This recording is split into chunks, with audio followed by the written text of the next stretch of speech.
saya cintai karena Allah. Pertama, mari kita mulai kajian kita dengan lafaz al-basmalah. Bismillahirrahmanirrahim.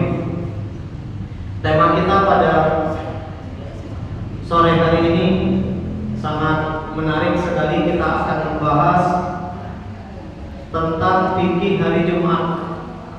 Materi yang akan kita bahas ada 6 tema besar. Cuma tidak semuanya kita bahas hari ini. Kita bagi dalam 2 bagian. Bagian yang pertama kita akan bahas nomor 1 dan nomor 2. Nah, bagian ketiganya nanti sisanya insyaallah. Kalau masih cukup waktu kita masuk ke nomor 3 ini.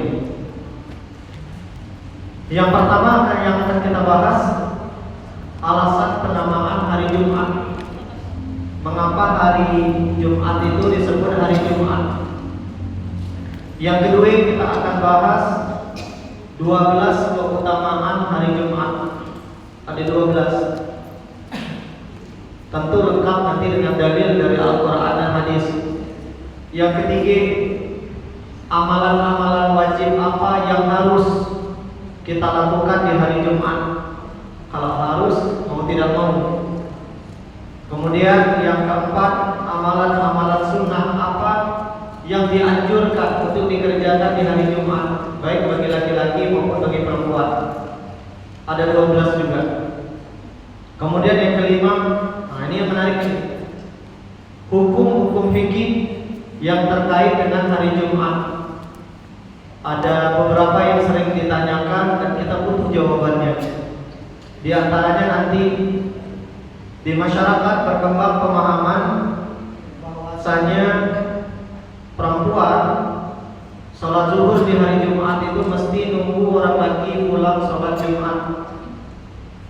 Di tempat nikah ada? Iya, masih kecil. Masih ada. Nanti kita jawab benar enggak macam itu. Kapan sebenarnya seorang wanita mesti melakukan sholat zuhur hari Jumat? Yang kedua, kalau seandainya suatu saat ibu haji dan umroh, dan ini biasanya sering terjadi, beberapa ibu-ibu sholat di hotel, nggak masalah hari Jumat, karena memang sholat Jumat tidak wajib bagi wanita. Yang jadi masalah, bagaimana kalau seandainya nanti ada jamaah haji dan jamaah umroh, lalu mereka ikut melaksanakan sholat Jumat di Masjidil Haram atau Masjid Nabawi. Lalu setelah itu timbul pertanyaan, yang sudah melaksanakan sholat Jumat wanitanya mesti diganti dengan zuhur enggak? Atau cukup dengan sholat Jumatnya tadi? Macam mana ya? Nanti kita jawab. Ada lagi hukum fikih terkait dengan hari Jumat ini, terkait dengan jual beli nanti, dan beberapa hukum fikih yang lain. Insyaallah nanti kita bahas. Dan yang terakhir ini bagi laki-laki, cuma tidak masalah nanti kita bahas karena ada kaitannya dengan suami ibu. Ketika seorang laki-laki melaksanakan sholat Jumat, agar sholat Jumatnya berkah, mendapatkan banyak pahala, apa adabnya? Dan adab yang menghadiri sholat Jumat ini Bu, beberapa di antaranya ada kaitannya dengan seorang istri yang harus mendukung dan mensupport suami untuk melaksanakan sholat Jumat.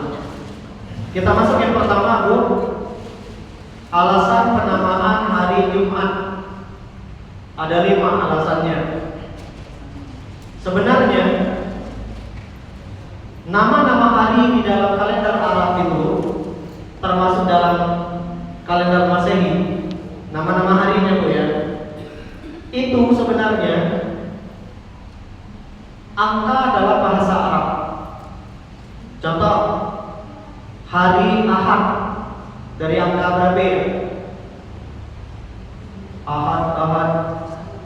Di dalam Islam ada hari Minggu, ada hari Ahad. Angka berapa? 1. Wahidun Ahad. Qul huwallahu ahad. Esa. Ahad itu dari kata-kata wahid, ahad. Senin dari kata-kata isnani, 2. Selasa yang sekarang berapa? 3 bahasa Arabnya apa? Salah satu. Hari Selasa itu Yaumul Thulatha, hari ketiga. Yaumul Ahad, hari pertama. Yaumul Isnaini, hari kedua.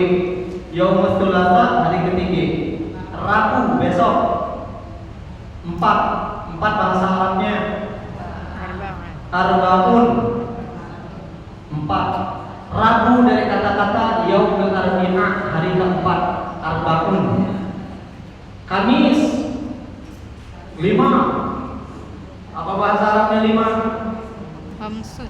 Ini yang alumni pesantren ini. 5 bahasa Arabnya Khamsun. Hari Kamis dari kata-kata Khamis. Yaumul Khamis, Khamsun. Hari kelima. Menariknya untuk hari Jumat tidak disebut hari ke-6. 6 itu bahasa Arabnya apa?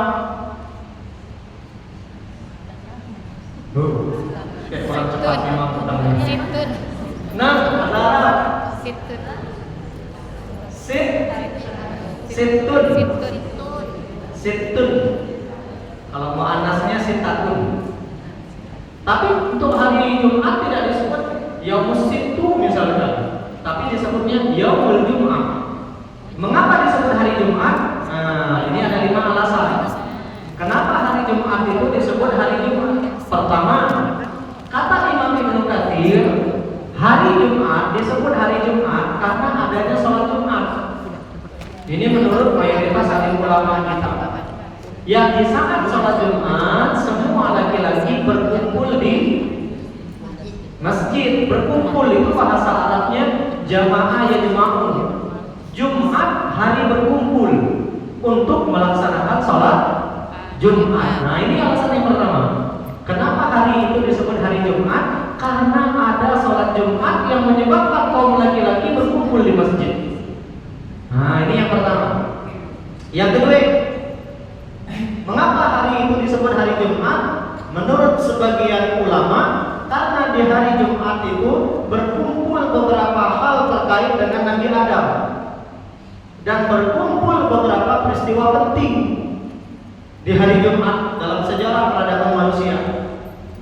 Terkait dengan Nabi Adam aja nanti ada 4. Ini ada 5. Terkait dengan Nabi Adam ada 5. Kemudian kejadian penting yang pernah terjadi hari Jumat, haji wada'nya Nabi, hajinya Rasulullah, wukufnya beliau di padang Arafah hari Jumat. Begitu juga hari Jumat wahyu terakhir turun, Al-Maidah ayat 3. Setelah Al-Maidah ayat 3 lagi wahyu yang turun. Maka disebutlah hari Jumat tadi hari berkumpulnya banyak hal terkait dengan Nabi Adam dan hari berkumpulnya banyak kejadian-kejadian penting. Termasuk hari Jumat itulah agama Islam ini disempurnakan oleh Allah Subhanahu wa Ta'ala. Disebutlah harinya hari Jumat, hari berkumpulnya banyak hal terkait dengan Nabi Adam dan hari berkumpulnya banyak kejadian besar. Yang ketiga, menurut sebagian ulama, karena hari Jumat berkumpul banyak kebaikan. Yaumul Jum'ah hari berkumpul. Apa yang berkumpul di hari Jumat itu banyak kebaikan. Salat Jumat sendiri fadilahnya luar biasa. Belum lagi di hari Jumat ada kebaikan doa saja. Di hari Jumat juga dianjurkan kita banyak beramal soleh. Membaca sedekahnya hari Jumat. Di Pangkal Pinang itu hari Jumat itu beberapa komunitas itu menawarkan sedekah Jumat. Lalu mereka belikan nasi atau mereka masak dan mereka hadir di sholat Jumat membagikan nasi gratis sedekah Jumat. Boleh tahu sebagian tidak? Nah, menjadi bolehlah nanti buat bagus itu Bu, yang pintar masak, hobi masak atau kumpulin duit orang sedekah Jumat. Lalu di hari Jumat belikan makanan ke teman-teman yang punya catering atau warung-warung UMKM, warung catering, belikan lalu bagikan ke orang yang salat Jumat. Namanya sedekah Jumat. Berkumpul banyak kebaikan di hari Jumat. Yang keempat, mengapa hari itu disebut hari Jumat? karena nama itu diberikan Nabi. Orang Arab dulu sebelum datang Islam menyebut hari Jumat itu dengan Yaumul Arubah, hari Arubah. Tapi ketika datang Islam, baginda Rasulullah SAW mengganti Yaumul Arubah menjadi Yaumul Jum'ah, hari berkumpul. Terakhir, mengapa hari itu disebut hari Jumat? Nah ini karena salah satu kakek Nabi yang bernama Ka'ab bin Lu'ay. Ini dia nenek moyangnya Nabi. Jadi jalur keturunan Nabi itu nanti salah satu nasabnya adalah Ka'ab bin Lu'ay yang ketemu nasabnya dengan Nabi Ismail. Nabi kita tuh lewat jalur Nabi Ismail. Nah salah satu kakek Nabi namanya Ka'ab bin Lu'ay. Beliau punya kebiasaan di kota Mekah saat itu mengumpulkan anak cucunya di hari Jumat. Apa yang beliau lakukan? Beliau memberi nasihat kepada anak cucunya. Berkumpulnya Bani Hashim tadi atau anak cucunya Ka'ab bin Lu'ay tadi disebutlah hari berkumpulnya itu Yaumul Jum'ah. Jadi 5 alasan mengapa hari Jumat disebut hari Jumat, dan pendapat yang terkuat yang nomor 1 karena adanya sholat Jumat yang menyebabkan banyak laki-laki berkumpul di masjid. Yaumul Jum'ah arti kasarnya hari berkumpul. Nah ditulis yang belum tahu Yaumul Jum'ah. Sedangkan hari Sabtu karena memang penyebutannya demikian dari Allah Subhanahu wa Ta'ala. Sekarang kita masuk tema yang kedua. Keutamaan hari Jumat dan sholat Jumat. Keutamaan hari Jumat dan sholat Jumat ada 12. Yang pertama, langsung masuk ya. Keutamaan hari Jumat yang pertama, hari Jumat adalah hari yang terbaik dalam, bukan hanya dalam Islam, tapi dalam sejarah peradaban manusia. Hari Jumat hari yang terbaik. Dalilnya hadis riwayat Imam Muslim. Baginda Rasulullah SAW bersabda, khairu yaumin tala'at alaihi syamsu. Hari yang terbaik kata Nabi dari 7 hari. Kapan hari terbaik matahari terbit? Yaumul Jum'ah, hari Jumat. Khairu yaumin tala'at alaihi syamsu yaumul Jum'ah, hari terbaik matahari terbit. Kemudian fihi khuliqa Adam, di hari Jumat Nabi Adam diciptakan, nenek moyang kita. Makanya kita ibu sebenarnya keturunan Nabi kali. Nabi apa? Nabi Adam. Keturunan Nabi semua kita. Orang yang keturunan Rasulullah bukan Nabi. Nama sebenarnya, gelar sebenarnya harusnya Sayyid atau Sayyidah. Nah, cuma tidak tahu baca berubah jadi Habib macam mana Nisaha. Coba kita tanyalah ke mereka. Mestinya keturunan Nabi Muhammad itu namanya Sayyid atau Syarif, Syarifah, tergantung dari mana asalnya. Sayyid, Sayyidah, Syarif, Syarifah, Sayyidah Fatimah. Nah itu bukan Habib. Oke, cuma mungkin ada alasannya. Nanti silakan ditanya. Ya, dia sengaja lihat ada Habib kan? Ada tak di sengaja lihat Habib? Habib Firdaus. Tidak cocok. Oke, wafihi udkhilal jannah. Setelah diciptakan Nabi Adam, beliau dimasukkan ke surga hari Jumat juga.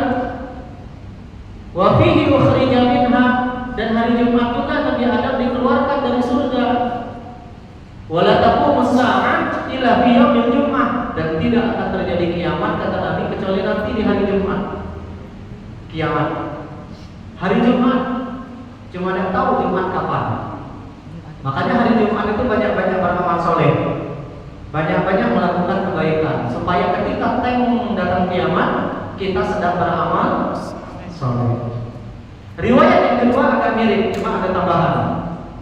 Khairu yaumin tala'at fihi syamsu yaumul Jum'ah, hari terbaik matahari terbit kata Nabi hari Jumat. Fihi khuliqa Adam, di hari Jumat Nabi Adam diciptakan. Wa fihi muhbita, dimasukkan ke surga hari Jumat. Wa fihi tiba, dan dikeluarkan dari surga hari Jumat. Gara-gara makan apa tuh? Buah khuldi. Ya. Wa fihi mata, dan ternyata Nabi Adam meninggalnya hari hari Jumat. Wa fihi taqumus saa'ah, dan kiamat terjadi hari Jumat. Nah, ini keutamaan hari Jumat yang pertama. Hari terbaik dalam sejarah peradaban manusia karena banyak kejadian penting terkait dengan Nabi Adam, dan kiamat tidak akan terjadi kecuali hari Jumat. Yang kedua, istimewanya hari Jumat dijadikan objek sumpah oleh Allah di dalam Al-Quran. Surah Al-Buruj ayat yang ketiga. Bismillahirrahmanirrahim. Was-samaa'i dzatil buruj wal yaumil maw'ud. Ayat ketiganya. Wa syahidin wa mashhud. Apa yang dimaksud dengan syahid dan mashhud dalam ayat ini? Kata Imam Ibnu Katsir mengutip ucapan sahabat Ali, Abdullah bin Abbas, Abdullah bin Umar, dan Abu Hurairah radhiyallahu anhu, mereka mengatakan asy-syahidu bi hadhil ayat al-muradu biha yaumul jum'ah, hari Jumat. Demi hari Jumat kata Allah, wa mashhud wal mashhud yaumul Arafah, demi hari Arafah. Jadi Allah bersumpah dengan nama makhluknya hari Jumat. Di Al-Qur'an itu Allah banyak bersumpah. Ada Allah bersumpah dengan banyak waktu. Wal fajri, demi waktu apa? Waktu fajar. Waktu duha, waktu duha. Wal laili, malam. Wan nahar, demi waktu siang. Wal asri, demi waktu asar. Jadi banyak Allah bersumpah dengan nama waktu. Ada lagi Allah bersumpah dengan nama tempat. Waktu risinin, demi Bukit Tursina di Mesir, tempat Nabi Musa menerima wahyu. Wa hadzal baladil amin, negeri yang aman, demi negeri Mekah. Dijadikan objek sumpah kota Mekah itu. Ada lagi Allah bersumpah dengan nama makhluknya. Wattini wazzaitun, demi buah tin, buah zaitun. Wasyamsi wa duhaha wal qamari idza talaha wan nahari idza jallaha wal laili idza yaghshaha was samaa'i wa ma wal ardi wa ma tahaha. Termasuk Allah bersumpah dengan nyawa kita. Wa nafsin wa ma sawaha. Di alail lebih hebat lagi. Wal laili idza yaghsha. Ayat kedua ya. Wan nahari idza tajalla. Ayat ketiganya. Bu, ayat ketiganya. Wal laili idza yaghsha wan nahari idza tajalla wa ma khalaqal dzakara wal untha, demi penciptaan laki-laki dan perempuan.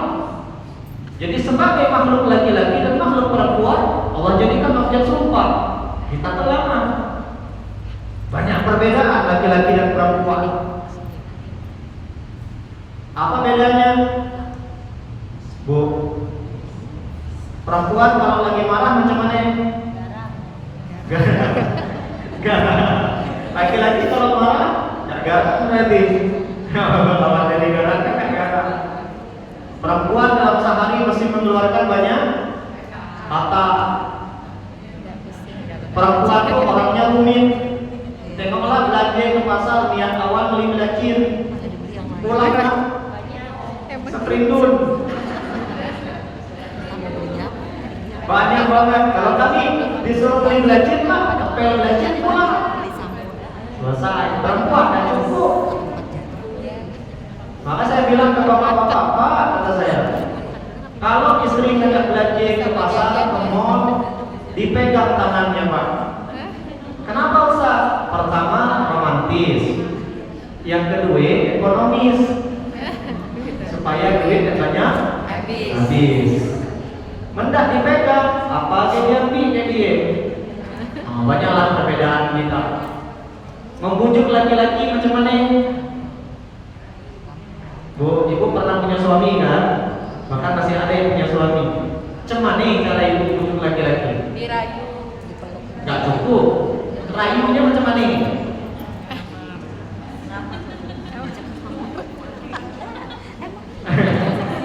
Macam mana rayu lagi ibu?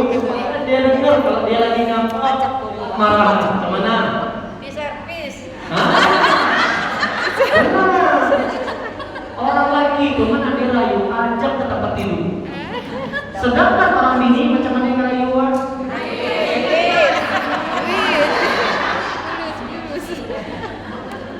Beda kan? Makanya Allah bersumpah, wa ma khalaqal dzakara wal untha. Kita tidak boleh menyamakan kita dengan suami kita. Suami tidak boleh menyamakan dirinya dengan istrinya. Karena setiap laki-laki dan perempuan itu beda. Tugas kita bagaimana menyatukan perbedaan tadi, menyesuaikan untuk menyatukan. Kesalahan kita berumah tangga itu, kita berharap lagi kita itu sesuai seperti maunya kita. Udah sama, beda. Oke, lanjut. Apa lari ke situ? Wah, jauh banget gitu. Yang ketiga, hari Jumat waktu yang mustajab berdoa. Dalilnya riwayat Imam Al-Bukhari, inna fil jum'ah la sa'atun la yuwafiquha muslim yas'alullaha fiha khaira illa a'tahu iya.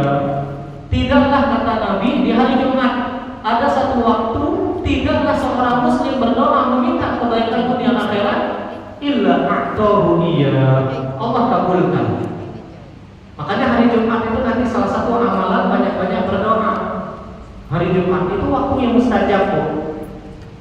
Berkali-kali saya sampaikan, orang beriman cerdasnya pada 3 hal. Saya ulangi itu.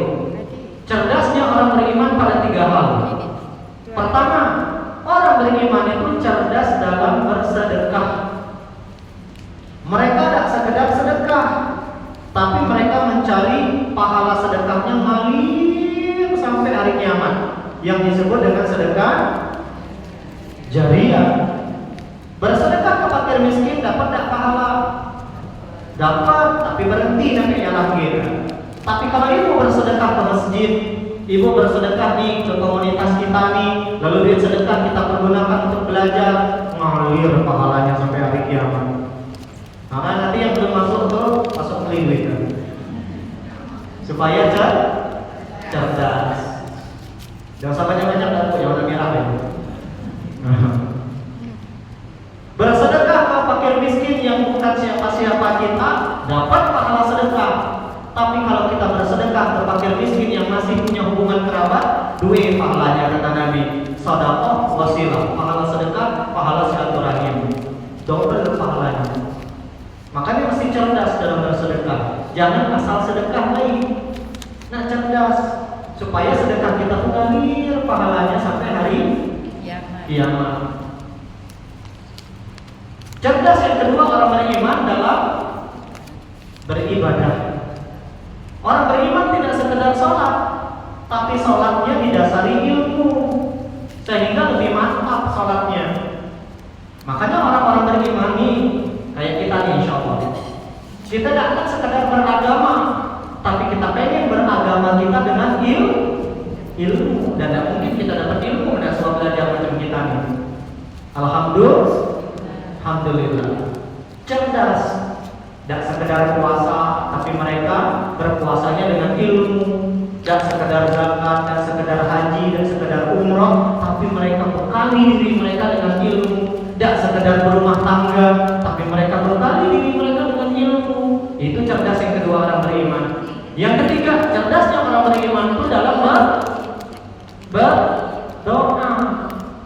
Tidak sekedar berdoa, mereka akan mencari waktu mustajab dan tempat mustajab. Ini di antara waktu mustajab hari Jumat. Makanya orang beriman itu di hari Jumat selain melazimkan surah Al-Kahfi, selain melazimkan surah Yasin, mereka banyak berdoa. Karena mereka tahu hari Jumat itu waktu mustajab berdoa. Ini dalil yang kedua agak sama. Hanya saja ulama beda pendapat kapan waktunya yang mustajab hari Jumat itu. Ada yang mengatakan sepanjang hari pokoknya. Ada yang mengatakan antara 2 khutbah Jumat. Setelah khatib berdiri menyelesaikan khutbah pertama, dia mesti duduk. Nah, duduk antara 2 khutbah itulah waktu mustajab. Di riwayat ini, waktu mustajab untuk berdoa Akhirus sa'ah ba'dal asri, setelah salat asar hari Jumat. Sebelum salat maghrib. Nah, itu waktu mustajab. Banyak perbedaan pendapat itu. Yang keempat, hari Jumat, hari Allah mengampunkan dosa-dosa kita. Hari Jumat, dosa kita banyak diampunkan oleh Allah di hari Jumat tanpa perlu kita minta ampun. Dosa-dosa kita nih Bu, ada yang mesti kita minta ampun ngemis sama Allah. Beristighfar, baru Allah ampunkan. Taubat nasuha, baru Allah ampunkan. Tapi ada dosa yang Allah ampunkan dengan cara Allah sendiri. Di antaranya macam mana? Pertama, dikasih kita penyakit. Itu sebenarnya selain ujian, Allah sedang ingin mengampunkan dosa kita. Kalau kita dikasih penyakit. Cuma yang jadi masalah, kita dikasih penyakit cepat sehat. Padahal Allah sedang ingin mengampunkan dosa kita. Ada juga dosa yang Allah kasih dengan kita dikasih, yang Allah ampunkan dengan kita dikasih musibah dan masalah. Ada yang diuji rumah tangganya, ada yang diuji pekerjaannya, ada yang diuji anaknya, ada yang diuji suaminya, ada yang diuji hartanya, ada yang diuji dengan adik-beradiknya. Itu sebenarnya Allah sedang ingin mengampunkan dosa kita. Ada juga dosa kita diampunkan oleh Allah dengan kita banyak beramal soleh. Nih kayak sekarang nih, kita duduk 1,5 jam di masjid ini, berapa banyak dosa kita diampunkan. Amin. Ibu ngaji, dengan ngajinya kita, berapa banyak dosa kita diampunkan. Begitu juga kalau ada orang sholat Jumat, berangkat ke masjid, maka berapa banyak dosanya diampunkan. Nabi bersabda, as-salawatul khamas, antara satu sholat dengan sholat berikutnya, dosa di antara kedua sholat itu diampunkan. Wal jum'ah ila jum'ah, antara Jumat yang satu dengan Jumat berikutnya diampunkan dosanya. Wa Ramadan ila Ramadan, begitu juga Ramadan yang kemarin dengan Ramadan terdepan, dosa di antara kedua Ramadan itu Allah ampunkan otomatis tanpa perlu kita minta ampun. Mukaffiratun ma bainahunna idza ijtanabal kaba'ir, dengan syarat apa? Tidak melakukan dosa besar. Maka kalau pengen diampunkan dosa-dosa kita, hindari dosa besar, tinggalkan. Maka dosa kecil dan minta ampun pun Allah ampunkan. Termasuk dengan sholat Jumat. Ini bagi laki-laki. Manil tasala, barang siapa mandi sebelum sholat Jumat, semua akal Jumat, lalu dia datang melaksanakan sholat Jumat, fasalla ma qudira lahu, sebelum sholat Jumat dia sholat sunat tahiyat, semua ansata hatta yaqulu min khutbati, lalu ketika dia selesai sholat dia duduk menyimak khutbah Jumat, semua yusalli ma'ah, lalu ikut sholat bersama dengan imam, ghufira lahu ma bainahu wa bainal jum'atil ukhra, maka dosa orang yang sholat Jumat itu antara Jumat itu dan Jumat kemarin diampunkan, bahkan ditambah 3 hari lagi. Wa fadlu salatati ayyam, berarti berapa hari? 10 hari dosa orang yang sholat Jumat itu diampunkan. Maka hari Jumat, hari Allah banyak mengampunkan dosa kita. Yang kelima, orang yang sholat Jumat maka dapat pahala seperti tahajud tiap malam selama setahun, seperti puasa tiap hari selama setahun. Orang yang sholat Jumat. Tapi ada syaratnya, tengok syaratnya. Man ghassala yaumal jum'ah, barang siapa menyebabkan orang lain mandi hari Jumat. Maksudnya apa Ustaz? Menyebabkan istri kita mandi junub. Berarti mesti apa? Berhubungan suami istri.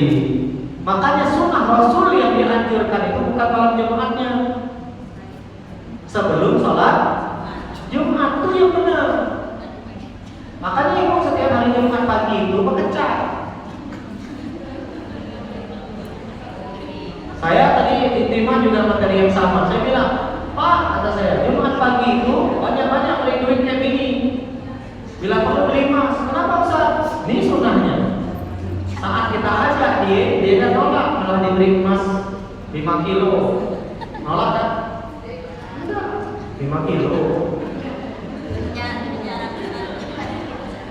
Jadi clear ya, sunnah Rasul bukan malam, tapi hari Jumat, sebelum suami berangkat sholat Jumat. Barang siapa menyebabkan istrinya mandi junub, waghtasala, dan dia pun ikut mandi junub, tsumma bakkara wa batakara, lalu dia berangkat cepat-cepat menuju masjid. Syarat yang ketiga, berangkat ke masjidnya tidak pakai kendaraan, masya, berjalan, walam yarkub, dan tidak pakai kendaraan. Maka kemudian yang keempat syaratnya, wadalah dengan imam pastama'a walam yarkub. Dia datang salat Jumat, dia perhatikan khutbah Jumat dan tidak tidur. Barang siapa melakukan empat ini, menyebabkan orang mandi junub dan mandi junub. Lalu yang ketiga, dia berangkat. Yang kedua, dia berangkat cepat-cepat. Yang ketiga, dia berangkat ke masjidnya tidak pakai motor, pakai mobil, tapi berjalan kaki. Yang keempat, dia mendengarkan khutbah Jumat, tengok pahalanya. Karena lahu bikul khutbatin, setiap langkah kakinya pahalanya, kata Nabi, amalu sanah ajru siyamiha wa qiyamiha, seperti puasa setahun, tahajud setahun per langkahnya. 100 langkah dari rumah ke masjid, 100 tahun tahajud, 100 tahun puasa. Dia dari rumah ke masjidnya bolak-balik 1000 langkah, 1000 tahun. Maka Jumat nanti kalau suami berangkat ke masjid dan naik motor, sembunyikan itu kunci motornya. Mana kunci motor? Entah apa ya. Enggak apa-apa, bohong demi kebaikan. Kan boleh. Supaya apa? Dapat pahalanya. Paling ujung-ujungnya numpang kawan. Sampaikan pahala ini. Apalagi di sekitar masjid Babu Salam di rumahnya. Antri. Tidak mungkin lagi pakai motor. Jalan-jalan. Per langkah kakinya menteri, pahala setahun tahajud, pahala setahun puasa. Besar. Jalan kaki terus, Pak. Alhamdulillah. Dan ketika istri menyuruh suami berangkat demikian, istri sama dapat pahalanya. Karena kesolehan suami, otomatis pahalanya diberikan kepada istri. Tapi dosa suami, istri tidak nanggung. Pahala suami, istri dapat. Itu enaknya jadi istri. Saya kalau boleh milih, lebih baik jadi istri. Benar, kalau jadi istri itu terima duit bayi, tidak wajib pegawai. Makanya jadi suami itu harus soleh. Setiap suami ke masjid, walaupun ibu sholat di rumah, ibu dapat pahala 27 derajat. Setiap suami ngaji, istri dapat pahalanya. Karena suami bisa beribadah, wasilah siapa? Maka ibu tidak perlu kecil hati, Ustaz, saya cuma ibu rumah tangga.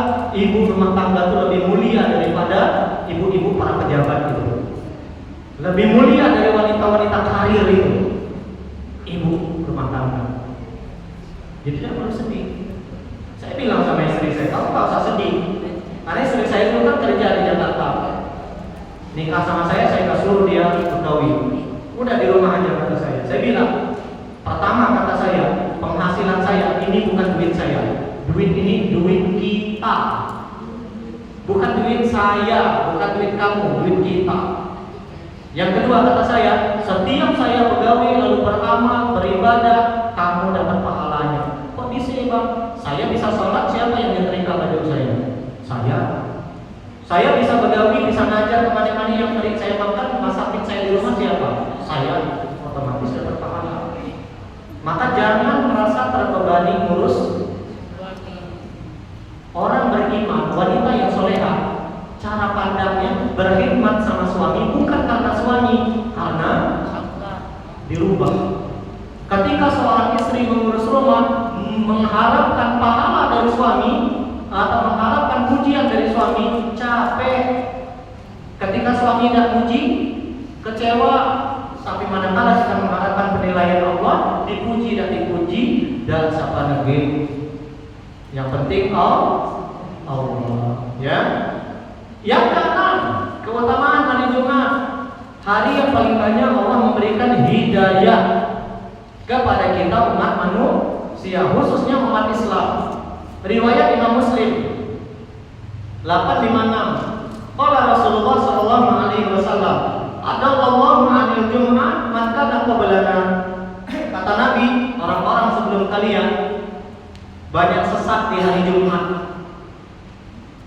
Bahkan dari Yahudi yang Sabti, orang Yahudi punya hari spesial.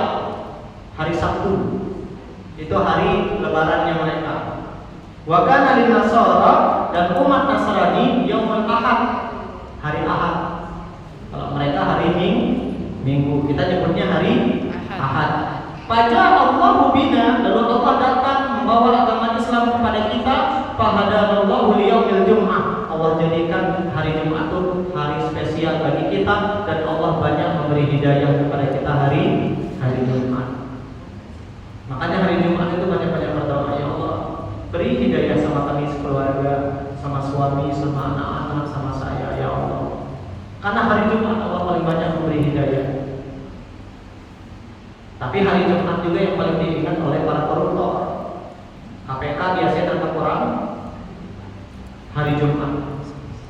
Korupsi haji ditangkap hari Jumat. Korupsi apa lagi?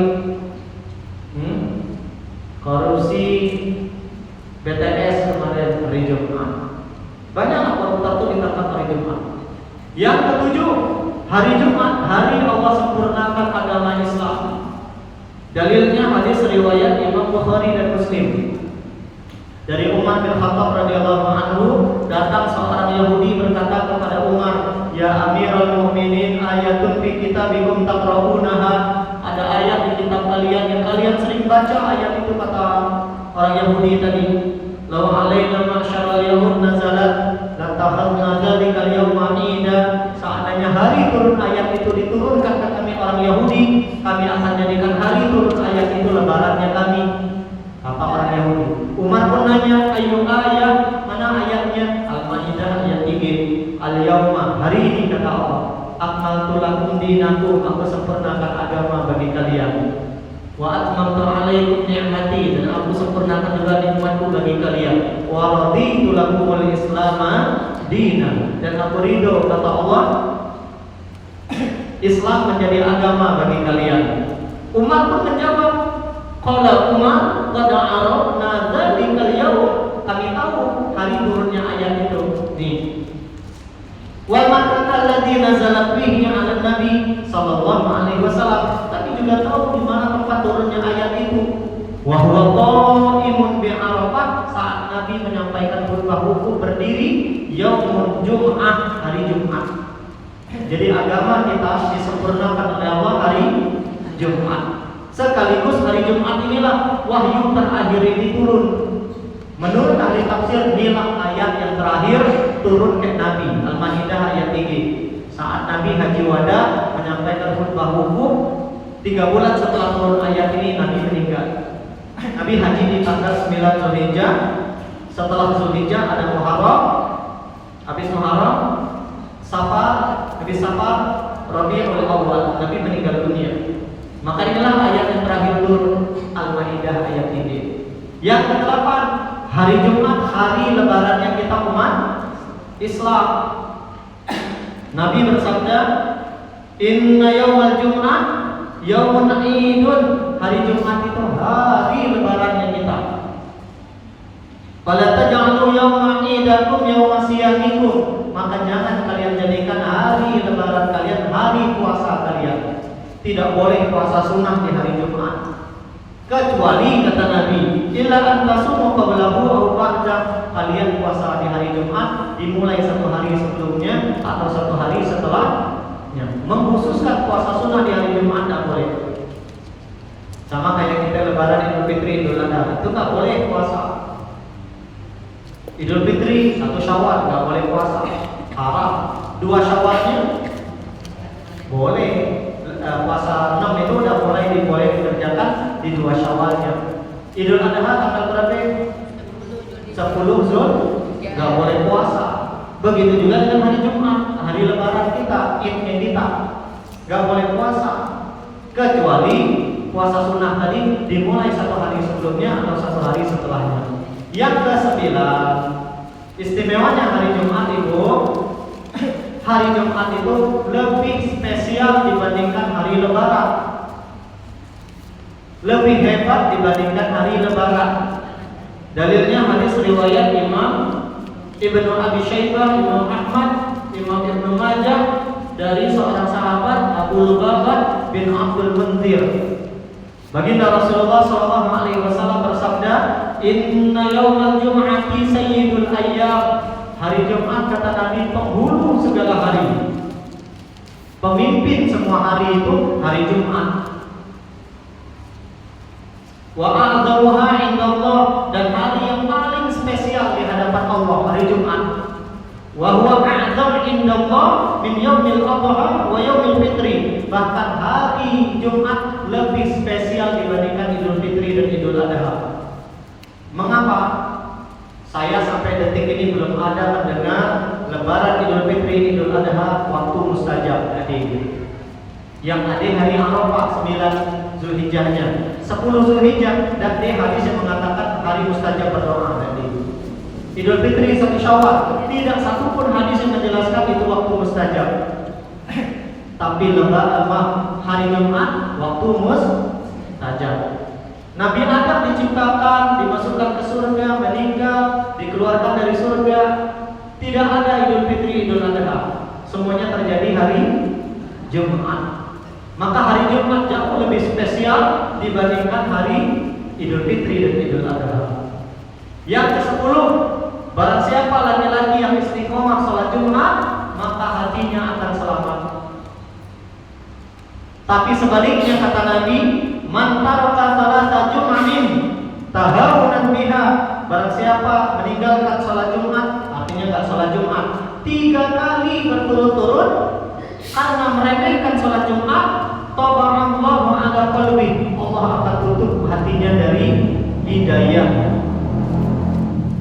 Kalau hati sudah ditutup dari hidayah, Bu, seperti orang kafir di Al-Baqarah ayat ke-6. Innal ladzina kafaru sawa'un 'alaihim a anzartahum am lam tunzirhum la. Orang kafir itu kata Allah sama saja bagi mereka. Kalian kasih nasihat, kalian enggak kasih nasihat, mereka tidak akan mau menerima untuk beribadah menyembah Allah. Apa penyebabnya? Di ayat ke-7-nya, khatamallahu ala qulubihim wa ala sam'ihim wa ala ghishawah. Karena Allah tutup, Allah kunci hati mereka, pendengarannya, penglihatannya dari hidayah Allah. Akhirnya semuanya sia-sia bagi mereka. Nah ini bahayanya kalau ada orang laki berani dan sembahyang Jumat 3 kali, Allah tutup hidayah. Kalau hidayah sudah tertutup dari hati kita, nasihat dari siapapun tidak masuk. Dari orang tua tidak masuk, dari bini tidak masuk, apalagi dari orang asing tidak masuk. Kalau hati sudah tertutup dari hidayah, dia ajak beribadah dan datang. Mungkin dia peduli urusan dunia anak istrinya, tapi dia tidak tunaikan hak Allah. Bahaya. Ya. Maka ingatkan anak laki-laki kita, kalau sudah mimpi basah apa? Sembahyang Jumat. Ingatkan suami kita, jangan ada sembahyang Jumat. Percuma duit banyak kalau tidak ada sembahyang Jumat. Percuma wajah ganteng kalau ada sembahyang Jumat, apalagi wajah jihad. Lah jihad dan sembahyang Jumat, coba buang sampah jelas lagi negara. Yang ke-11, orang yang istiqomah salat Jumat selamat dari sifat munafik. Sebaliknya kata Nabi, man taraka salata Jumat, barang siapa meninggalkan salat Jumat 3 kali min ghairi udhrin, tanpa udzur, kutiba minal munafiqin, dia orang munafik. Ibu punya suami enggak salat Jumat 3 kali tanpa udzur, maka suami ibu orang munafik. Orang munafik Allah kumpulkan bersama dengan orang kafir di neraka jahanam. An-Nisa 140 kalau saya tidak salah. Innallaha jami'ul munafiqin wal kafirin fi jahannam jami'an. Orang-orang munafik akan Allah kumpulkan bersama dengan orang kafir di neraka jahanam. Kalau ibu punya suami yang salat Jumat, bersamanya cuma di dunia saja. Di akhirat misal mau punya suami kayak gitu. Dia mungkin tunaikan hak istri, tapi dia tidak tunaikan hak Allah. Saya sering ditanya, Ustaz, kapan kami orang bini ini boleh menggugat cerai suami? Ketika suami tidak menunaikan hak istri dan tidak menunaikan hak Allah. Tidak menunaikan hak istri saja boleh suami digugat, apalagi tidak menunaikan hak Allah, lebih boleh lagi. Maka hukum menggugat cerai suami haram hukum asalnya, tapi bisa berubah jadi wajib kalau suaminya kayak Firaun. Wajib itu. Oke, yang terakhir, keistimewaan hari Jumat, fadilahnya, barang siapa yang meninggal malam Jumat atau hari Jumatnya, itu tanda-tanda husnul khatimah.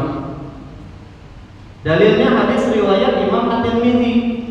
Qala Nabi sallallahu alaihi wasallam, baginda Rasulullah sallallahu alaihi wasallam bersabda, "Ma min muslim, tidaklah hamba muslim," kata Nabi, "yamutu yaumal jum'ah, meninggal hari Jumatnya, aw lailatal jum'ah, atau sebelumnya malam Jumatnya, illa waqahullahu fitnatal qabr, Allah akan selamatkan dia dari azab kubur." Izin, ada yang suaminya meninggal hari Jumat atau malam Jumat, atau keluarganya, orang tuanya, ada husnul khatimah. Walaupun dia ahli maksiat sekalipun yang meninggal malam Jumat atau hari Jumat, percayalah husnul khatimah. Karena bisa jadi ahli maksiat tadi sebelum meninggal masih sempat yang mengucapkan la ilaha illallah. Mungkin juga dia sudah bertaubat dan taubatnya diterima. Mungkin juga kemaksiatannya yang dia tampakkan secara zahir masih kalah dengan amal kebaikannya yang dia sembunyikan. Ini yang saya sering bilang sama kita semua, melihat ahli maksiat, melihat orang jahat, melihat orang yang melakukan kesalahan, lihatlah dengan pandangan husnuzon. Jangan-jangan kita yang rajin sekarang meninggalnya su'ul khatimah. Mungkin beliau yang meninggal husnul khatimah. Allah bolak-balikkan hati kita. Beberapa waktu yang lalu saya bagi waris jamaah Sumelia juga, saya bagi waris. Si keluarganya udah bilang, "Ustaz, ini salah satu adik-beradik almarhum nih, dia yang paling merusuh, Ustaz, minta dibagikan harta waris." Saya langsung bilang, "Bu, jangan suzon dulu. Nanti kita ketemu, nanti saya pahamkan mereka." Apa yang terjadi setelah saya bagi, setelah saya jelaskan? Ternyata yang tadi disuzoni justru dia selesai pembagian, "Ustaz, jatah saya beri ke ponakan saya." Yang tadi disuzoni justru dia yang paling baik. Akhirnya diikuti oleh adik-beradiknya yang lain. Mereka ke keponakan. Mereka nggak ngambil adik-beradik. Makanya nggak boleh kita suzon sama orang. Nggak boleh. Allah Maha membolak-balikkan hati. Sama suami jangan suzon. Ini tiap hari suzon ke lagi megang HP, jadi nggak salah. Padahal lagi tengah nonton film Filipina. Jangan suzon. Sepakat? Sepakat ya? Oke. Berikutnya kita masuk poin nomor 3. Masih ada waktu ya. Amalan-amalan wajib di hari Jumat. Wajib ini mau tidak mau berarti harus kita kerjakan di hari Jumat. Amalan-amalan wajib hari Jumat ada 5. Kita masuk ya, biar kelihatan. Pertama, di hari Jumat kewajiban yang pertama adalah melaksanakan sholat Jumat. Dalilnya Quran surah Al-Jumu'ah ayat 9. Ya ayyuhalladzina amanu, wahai orang-orang yang mengaku dirinya beriman, idza nudiya lis-sholati fi yaumil jum'ah, kalau azan berkumandang hari Jumat, fas'au ila dzikrillah, maka bersegeralah memenuhi panggilan Allah. Jadi dari ayat ini yang wajib yang pertama apa? Salat Jumat. Dalil yang kedua, hadis riwayat Imam Muslim, baginda Rasulullah sallallahu alaihi wasallam bersabda, "Lihat tahiyatna aqwamun an wada'ihimul jum'ah." Hendaklah kalian berhenti, kata Allah, meninggalkan salat Jumat. Auliyah limanallahu ala qulubihim, kalau mereka masih meninggalkan salat Jumat, Allah akan kunci hati mereka dari kebaikan. Tsumma liyakunanna minal ghafilin, mereka pasti akan rugi. Nah, ini wajib yang pertama hari Jumat, melaksanakan sholat Jumat. Yang kedua, yang wajib di hari Jumat tidak hanya sekedar sholat Jumat, Bisa jadi orang sholat Jumat tapi di rumah, dia mesti menghadiri sholat Jumat itu di masjid. Dan wajib yang berikutnya yang kedua, mendengarkan khutbah, tidak sekedar ke masjid. Dia mesti mendengarkan apa isi khutbahnya. Karena tidak sedikit orang lagi sholat Jumat Bu ke masjid tidur. Benar. Saya ini tahu karena saya tiap Jumat keliling Pangkal Pinang itu. Sungai Liat ya, ada beberapa saya jadwal. Jabal Nur yang paling sering, mungkin betul. 6 kali jadwal saya dalam setahun. Banyak orang sholat Jumat itu tidur lebih. Bagus salamnya lah kalau soal undang sholat Jumat. Bukit Betung 6 kali. Masjid Agung Cikokong Suwang. Bukit Betung itu di awal November Oktober itu ketua masjidnya Pak Abdul itu dawe Ustaz, kami tahun depan 6 kali jadwal. Pokoknya jangan diganggu juga. Apa-apa. 6 kali. Bagus salam yang bersama Masjid Agung dan belum pada orang canda. Oke, nih tidak sekedar sholat Jumat, wajib yang kedua apa? Menghadiri sholat Jumat di masjid dan mendengarkan khutbah. Mana dalilnya? Nabi bersabda, "Idza kunta li shahidika yaumal jum'ah, ansib wal imamu yakhutub faqad la rauta." Kata Nabi, kalau hari Jumat khatib sedang khutbah, lalu kalian negur kawan kalian yang sedang ngobrol, "Hei diam." Hari Jumat khatib sedang khutbah, negur orang yang sedang berkisah, "Hei diam." Yang macam nih, negur pahalanya. Jadi sesama jamaah hari Jumat itu tidak boleh saling menegur. Apalagi main HP, apalagi tidur. Tidak sedikit orang sholat Jumat itu pas lagi koma dibangunin pak bayar.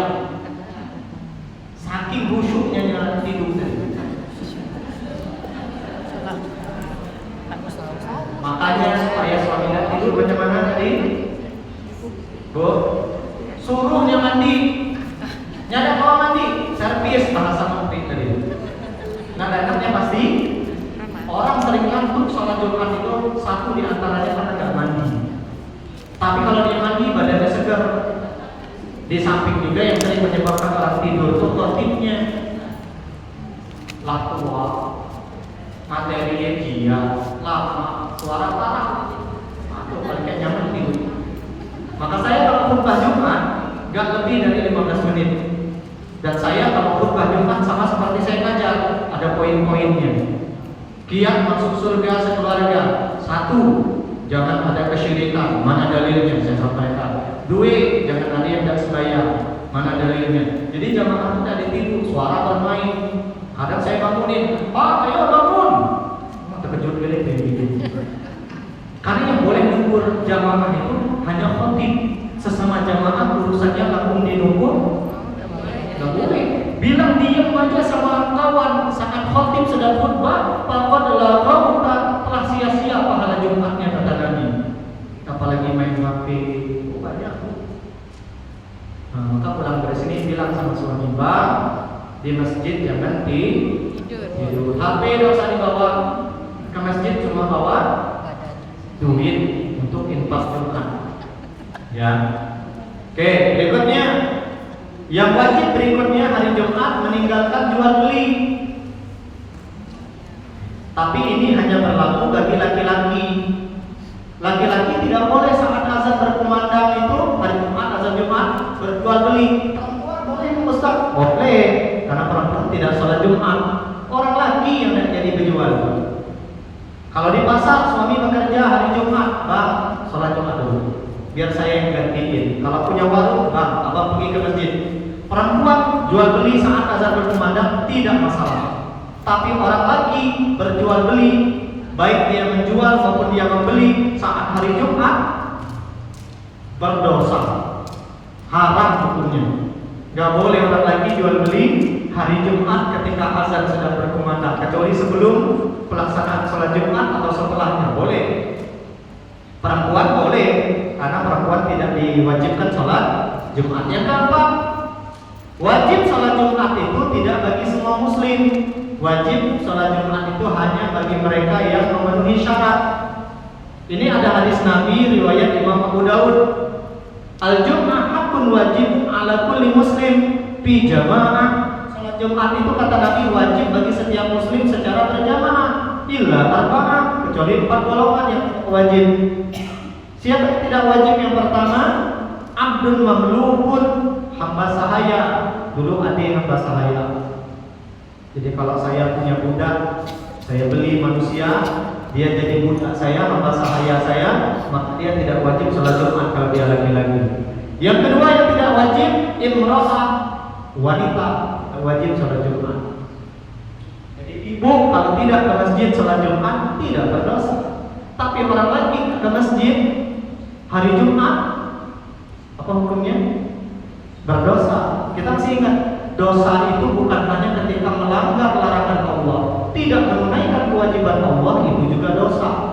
Dak sembahyang nanggung dosa, dak puasa nanggung dosa, dak zakat nanggung dosa. Jadi dosa itu bukan hanya ketika bermaksiat, tidak menunaikan perintah Allah itu juga dosa. Siapa lagi yang tidak wajib? Yang ketiga, setelah perempuan, sobiyun, anak kecil, tidak wajib.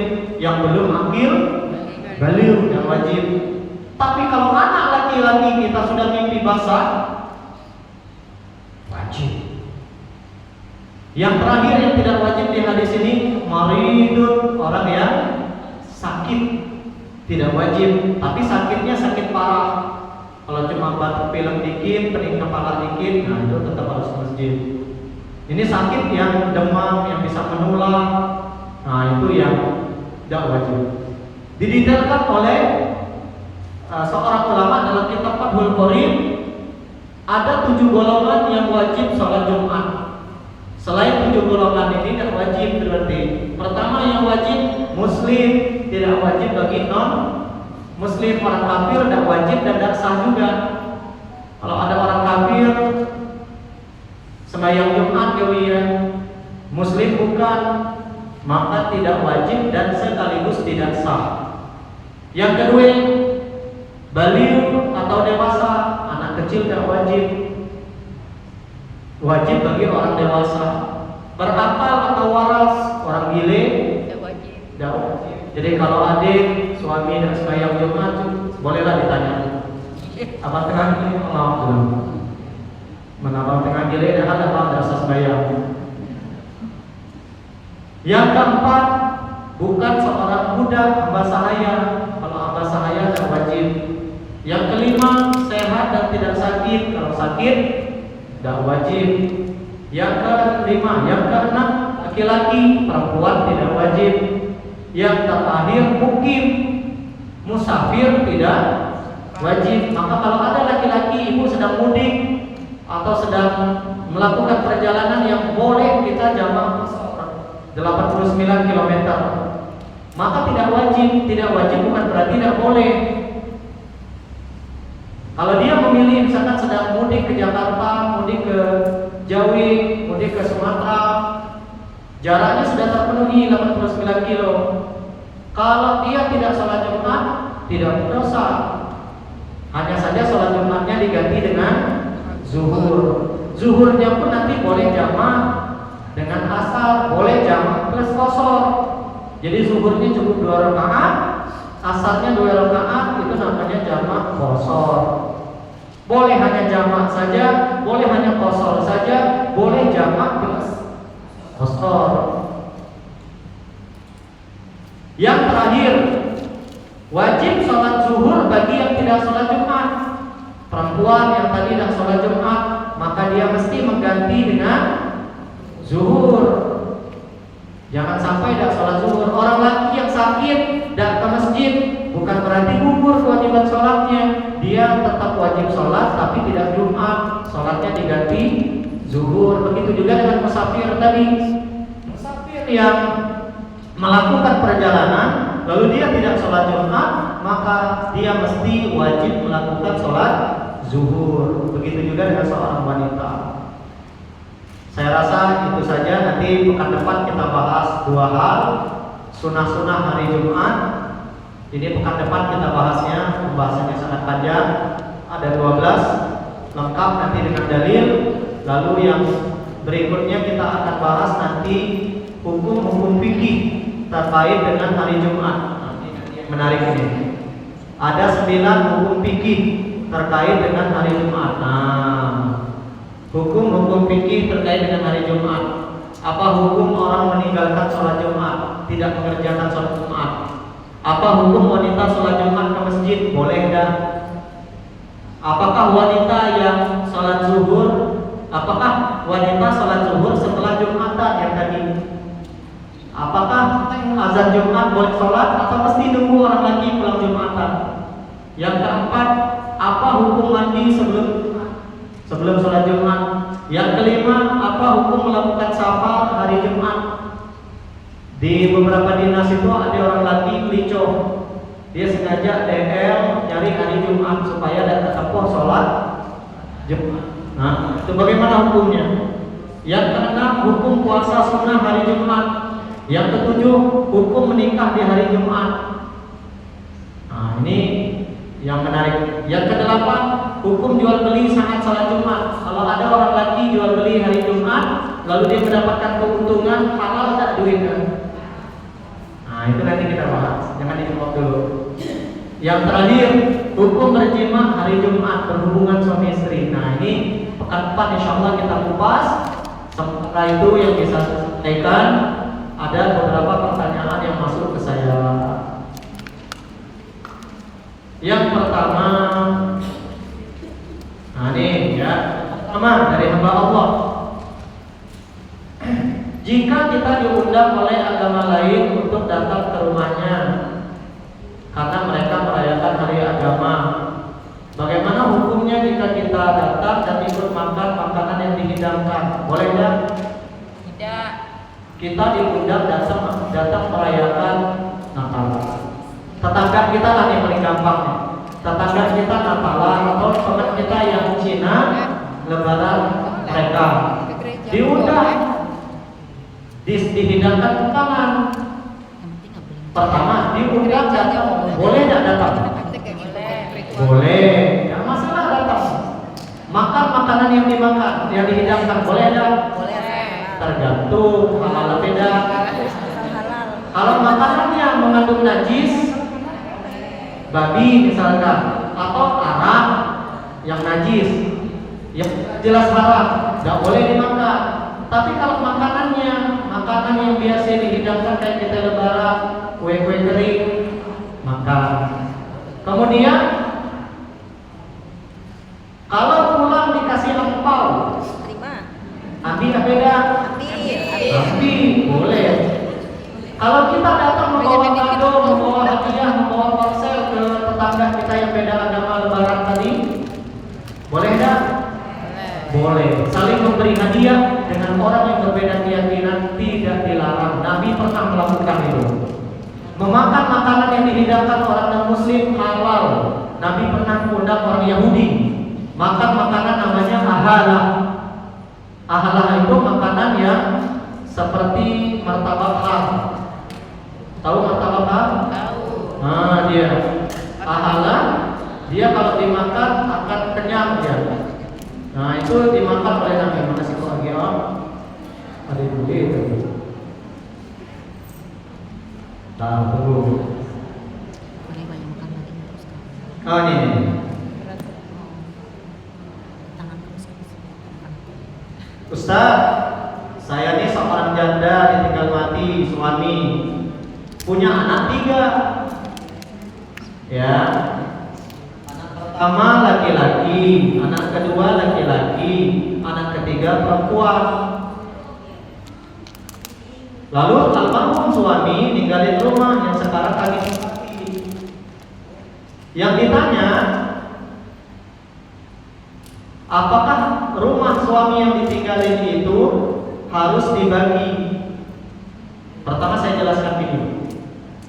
Ketika seseorang meninggal dunia, siapapun, dalam kasus ini suami ibu misalkan meninggal dunia, jika seorang suami meninggal dunia, maka yang harus dilakukan yang pertama, kita mesti mencari siapa ahli waris yang masih hidup.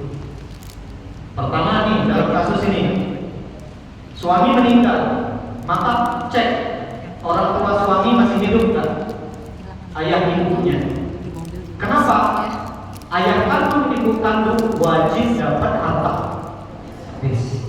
dari anaknya yang meninggal. Jadi kalau suatu saat ibu meninggal suami, mertua ibu masih hidup, di harta suami ada hak orang tua dia. Maka harta almarhum suami bukan otomatis menjadi hak istri. Nyambung? Kalau dia punya orang tua, maka orang tuanya ahli waris. Kebanyakan yang curhat masalah waris sama saya, dia tidak bilang kalau orang tua dari almarhum suami masih hidup. Dia cuma cerita ahli warisnya saya, Ustaz, anak 3 lah, padahal mertua masih hidup. Maka yang pertama yang harus dilakukan ketika seseorang meninggal dunia, pastikan siapa ahli waris yang masih hidup. Siapa itu ahli waris? Orang yang masih hidup ketika si mayit meninggal. Kalau dia lebih dulu meninggal sebelum si mayit meninggal, bukan ahli waris. Saya punya anak 3. Anak pertama saya lebih dulu meninggal sebelum saya, maka satu bagian anak pertama ini tidak usah dihitung lagi. Bukan ahli. Macam mana yang masih anak cucunya, Ustaz? Tergantung nanti. Kalau dia anak perempuan, cucu dari anak perempuan bukan ahli waris. Kalau dia anak laki-laki, tergantung si mayit ini masih punya enggak anak laki-laki yang lain. Kalau masih punya, walaupun ayah mereka meninggal, tapi karena si mayit punya anak laki-laki lain, maka cucu dari anak laki-laki yang lebih dulu meninggal ini tetap tidak dapat. Nyambung? Berikutnya, pembagian harta waris ada 2. Pembagian secara agama. Berapa jatah masing-masing ahli waris? Siapa yang dapat jatahnya? Ini namanya pembagian secara hukum ini pembagian non teknis namanya. Ini yang mesti didahulukan supaya di rumah almarhum suami itu kita tahu, oh istri hak dia di rumah suami itu berapa kalau suami punya anak? 1/4 apa 1/8? 1/8 cuma total 1 miliar. 1/8 dari 1 miliar berapa? 125 Itu juta. kan 125 juta. 1/4 dari 1 miliar berapa? 500. 1/4 dari 1 miliar 250. 1/8-nya setengah dari 260. 125 juta rupiah. GR. Harga rumah 1 miliar. Hak istri kalau suami punya anak cuma 125 juta. Bukan berarti rumah itu kalau suami meninggal, ini otomatis milik saya ini. Jadi macam dia konsepnya. Nyambung? Oke. Pembagian yang pertama, pembagian secara hukum Islam. Ini yang mesti didahulukan. Karena nanti kalau istrinya masih muda, ada kemungkinannya kawin lagi. Kalau dia kawin lagi, datanglah suami baru. Sedangkan anak dari almarhum suami lagi kecil-kecil, anak ya yatim. Takutnya suami yang baru ikut makan harta anak. Tapi kalau ibu bagikan segera, pembagian secara hukum Islam tadi, ibu menyelamatkan harta anak yatim, ibu menyelamatkan harta ibu, maka datang orang asing tanpa suami baru, dia tidak punya kepentingan di harta itu. Dia tidak bisa makan dan mengklaim. Nanti ibu meninggal mendadak, suami baru juga akan, ini berarti otomatis milik saya. Lebih bahaya lagi. Yang kedua, pembagian harta waris itu namanya pembagian teknis. Rumah yang ditempati apakah mesti dijual? Tidak wajib, tidak mesti. Bisa rumah itu tidak mesti dijual ke orang. Pagi zaman sekarang tidak gampang jual rumah. Bukan kayak jual kerupuk. Rumah itu tidak mesti dijual ke orang. Bisa dibeli oleh salah satu ahli waris. Nanti ahli waris yang membeli itu memberikan hak ahli waris yang lain, maka rumah itu jadi hak milik dia. Contoh kasus rumah nek kami yang di Mendung di kampung. Rumah itu kenangan kami, anak cucu cicit dari kecil di rumah situ. Maka sepakatlah paman bibi kami, rumah itu tidak dijual ke orang asing. Rumah itu diambil ke maksu kami yang paling bungsu. Maksu kami memberikan hak amang kami, memberikan hak cik kami, memberikan hak pak wo kami, maksu kami, mak wo kami. Maka rumah yang dimendung itu setelah dia beri hak masing-masing ahli waris menjadi hak milik maksu kami. Setiap lebaran kami tetap lagi pacak mengumpul di rumah itu. Kenapa tidak bilang masalah waris selesai? miliar, kayak seperadi, boleh dan sama. Ya harga seperadi lah. Dan mesti cash. Nyambung ya? Oke. Cukup? Sudah 5:30. Jadi kalaupun ada pertanyaan minggu depan boleh WA saya. Rencana saya 2 pekan lagi kita akan bahas mengapa kita wajib belajar ilmu waris. Bukan wajib menerapkannya, itu kan sudah kita bahas. Kenapa kita wajib belajar ilmu waris? Nanti 2 pekan lagi insya Allah. Jazakumullah. Kita tutup dengan lafaz alhamdulillah. Alhamdulillahirabbil alamin. Kalau ada yang mau bertanya tentang apapun sama saya, silakan WA saya. Di akhir materi itu ada nomor saya. Nanti saya jawab setiap akhir kajian kayak sekarang. Di akhir materi itu ada materi sudah saya kirimkan di grup kan? Nah, nanti silakan yang mau bertanya masalah apapun. Nah, ini dia. Ini nomor saya. Silakan di WA. Insya Allah nanti saya akan jawab kayak sekarang tadi. Gak mesti tentang materi hari ini. Boleh tentang masalah apapun, selagi saya bisa jawab, saya jawab insya Allah. Cukup? Cukup ya? Sudah ada masalah majelis? Belum ya. Subhanakallahumma wa bihamdika asyhadu an la ilaha illa anta astaghfiruka wa atubu ilaik. Wassalamualaikum warahmatullahi wabarakatuh.